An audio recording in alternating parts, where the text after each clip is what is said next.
అర్హులకే సంక్షేమం ఇదే రేవంత్ సర్కార్ ఆలోచన. దుబారాకు చెక్ పెట్టే ఉద్దేశంతో ప్రభుత్వం ముందుకు పోతోంది. అందుకే రైతు బంధు నుంచి డబుల్ బెడ్రూమ్ ఇళ్ల వరకు అన్నింటిపై ఫీల్డ్ ఎంక్వైరీ నడుస్తోంది.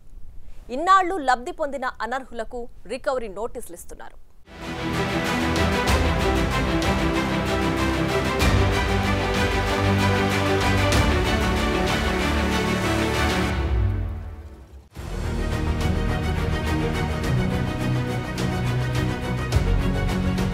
ప్రభుత్వ ఉద్యోగుల కుటుంబాలకు ఆసరా పెన్షన్లు, బడాబాబులకి ప్రభుత్వ పథకాల లబ్ధి, ఇన్నాళ్లు మేనేజ్ చేసి పబ్బం గడిపిన అనర్హులు, అసలైన లబ్ధిదారులకే పథకాలంటున్న ప్రభుత్వం, పేదలకు అందాల్సిన ఆసరా పింఛన్లు ప్రభుత్వ ఉద్యోగుల కుటుంబాలకి వెడుతున్నట్టు సెర్ప్ తనిఖీల్లో బట్టబయలైంది. ఉద్యోగ విరమణ తర్వాత అందుకుంటున్న రిటైర్మెంట్ పెన్షన్తో పాటు కొందరు ఆసరా పింఛన్ని కూడా తీసుకుంటున్నట్టు తేలింది.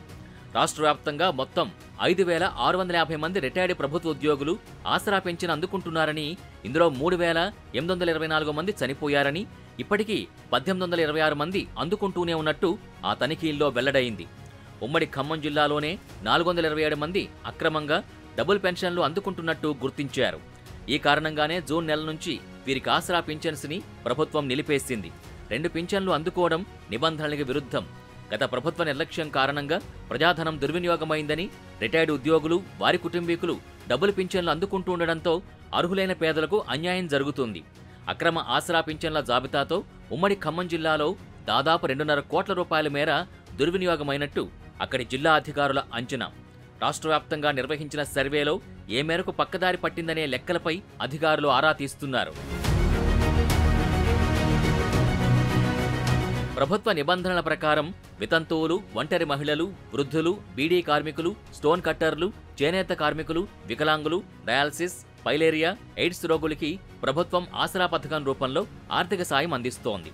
బీపీఎల్ కుటుంబాల్లో తెల్ల రేషన్ కార్డు ఉన్నవారు ఈ పెన్షన్ పొందేందుకు అర్హులైన గత ప్రభుత్వం ఉదాసీన వైఖరితో ఆసరా పెన్షన్ల జాబితాలో కొందరిని చేర్చింది.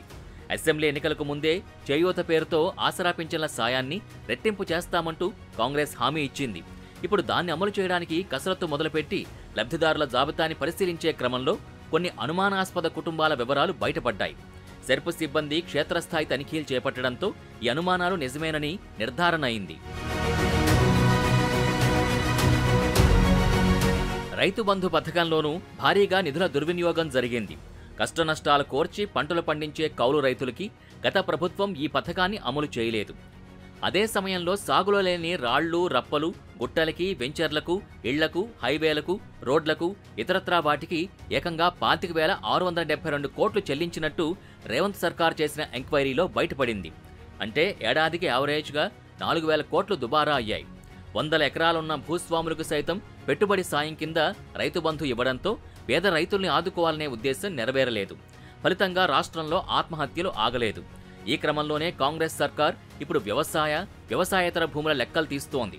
కళ్యాణ లక్ష్మి కింద కూడా అనర్హులు లబ్ధి పొందినట్టు విజిలెన్స్ ఎంక్వైరీలో తేలింది. సంక్షేమ పథకాల్లో అక్రమాలు బయటపడుతుండడంతో రికవరీపై ఆఫీసర్లు దృష్టి పెట్టారు. ఇంతకాలం అక్రమంగా పొందిన ప్రభుత్వ సొమ్ముని రికవరీ చేస్తున్నారు. ఈ క్రమంలోనే అనర్హులకి నోటీసులు ఇస్తున్నారు. మేడ్చల్, మల్కాజ్గిరి జిల్లాలో 33 ఎకరాల వ్యవసాయేతర భూమికి ఇన్నాళ్లు రైతు బంధు అందగా ఆ సొమ్ము వసూలుకి జిల్లా కలెక్టర్ ఆదేశించారు. జిల్లాలోని కేసర రెవెన్యూ డివిజన్ పరిధిలోని ఖడ్కేసర మండలం పోచారం గ్రామంలో మోత్కపల్లి యాదగిరిరెడ్డి అనే వ్యక్తి 38, 39, 40 సర్వే నెంబర్లలో ఉన్న 30 ఎకరాల వ్యవసాయేతర భూమికి రైతు బంధు కింద ఇప్పటివరకు 16,80,000 తీసుకున్నారు. ఈ మొత్తాన్ని రెవెన్యూ రికవరీ చట్టం కింద రికవరీ చేయాలని కలెక్టర్ ఆదేశించారు.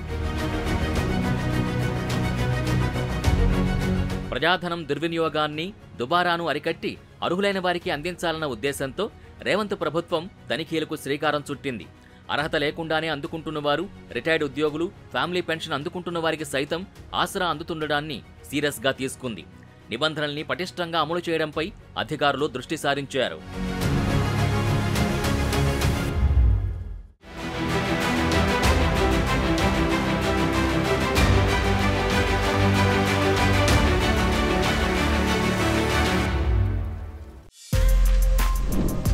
For more videos like this, subscribe Big TV channel.